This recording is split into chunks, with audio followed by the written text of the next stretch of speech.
Awesome. And you mentioned, Luis, about the drivers. So which are the drivers that right now are you checking, and how do you measure these different drivers and metrics for the private equity and internally, right? I imagine that there's some of these metrics that the private equity is asking, and internally there's some others.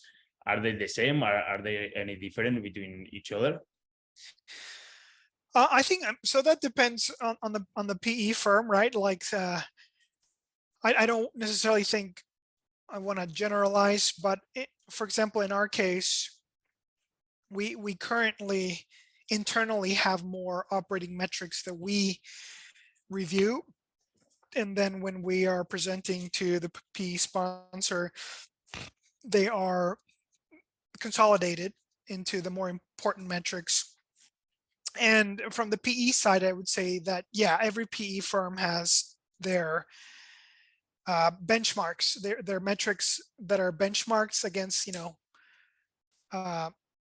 expectations of bottom performance, top performance, so on and so forth.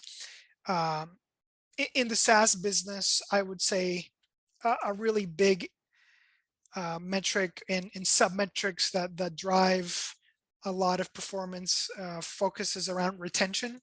Mm-hmm. And so, you can slice and dice retention 50 different ways, right? And we do actually, we do like to have a lot of different dimensions to measure retention, and at the same time,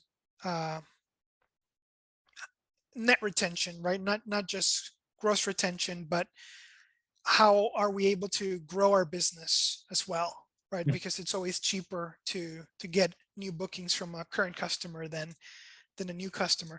And then outside of that, we focus a lot on new bookings.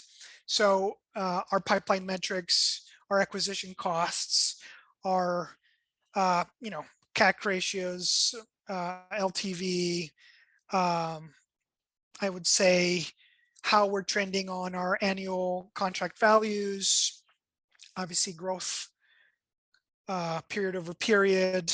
I'll add another category that I think is interesting, which is more SaaS categories, like the SaaS quick ratio, or the magic number, which essentially is a proxy for growth as well. But at the end of the day, it's really focused on the growth, right? The front of the business. Increasingly, though, I will say that growing profitably, right, is becoming more important. So the rule of 40 is becoming more prominent as a metric, and all profitability metrics, right, like EBITDA margins and all things profitability.